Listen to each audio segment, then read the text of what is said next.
एक और हमारे दोस्त हैं मेंटोरियन जो he has come to Delhi from all the way from Dubai, mister Tanveer Khan. So please come and share your thoughts on this. मैं वो मिनटों के कॉन्फिडेंस की बात हो रही थी और वक्त की लिमिट बता रहे हैं आप.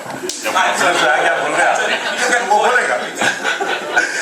मतलब कि जिन लोगों ने मेरा कॉन्फिडेंस डेवलप किया उनमें से एक बहुत ही मोतबर नाम आज हम लोग के बीच मौजूद है. जब्बार भाई जिस साल में आए थे TF में, हम लोग के सीनियर हाउस हुआ करते थे और जो तरबियत थी उसमें उनका एक रोल था. हम लोग, मैं रहने वाला नेपाल का हूँ, ये बिहार नेपाल को खिता है, रैया से जो बॉर्डर लगता है, तो वहाँ हम लोग के यहाँ सीन और शीन की तहजीब नहीं होती है.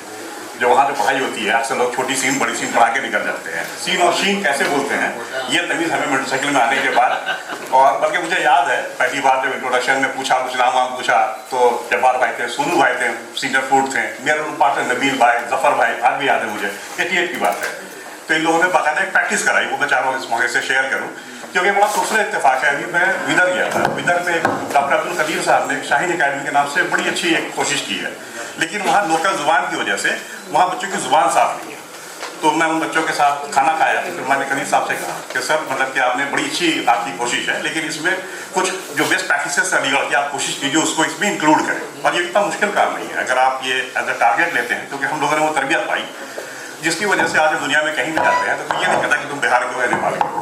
मैं जब उर्दू बोलता हूँ तो लगता है कि भाई यहीं के होंगे, बल्कि तो उसमें जो सीन और शीन बोलने का था, शुरू में तो बोलना सिखाया हमें, तो शुक्रिया बोलते थे. तो पहले सिखाया बोलो ऐसे बोलो शुक्रिया. ये प्रैक्टिस हमें कराई थी जिसमें हम लगते चूँकि जब हमारे बैठे तो वो किस्सा मुझे देखते ही वो याद आ गया.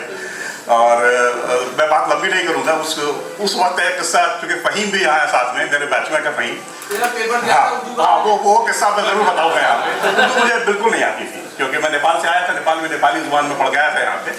तो हम लोगों ने आपस में उस टाइम में हमारा कॉन्फिडेंस था, हम लोगों ने तय किया कि पर्चा वो लिखेगा हमारा और नाम हम लोग लास्ट में लिखेंगे एक्सचेंज करके. लेकिन खैर हम पकड़े गए थे उसमें. लेकिन ये था कि मिट्टू का ये भी था कि जैसे सर ने बताया कि लोग पकड़े जाना भी एक बचपन में पकड़ा गया था कि आगे जाके कुछ करे तो पकड़ा नहीं जाए.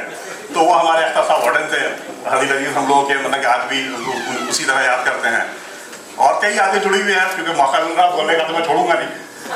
मंजर जमान साहब, मतलब कि उस टाइम में एक आओ बच्चों बोल का एक सीरियल आता था टीवी पे, उसमें एक 5 स्टार और 6 स्टार क्रिकेट टीम थी. इस तरह से एक सीरियल था, उसमें अहमद भाई, उस टाइम पे पैटर्न ऐसा था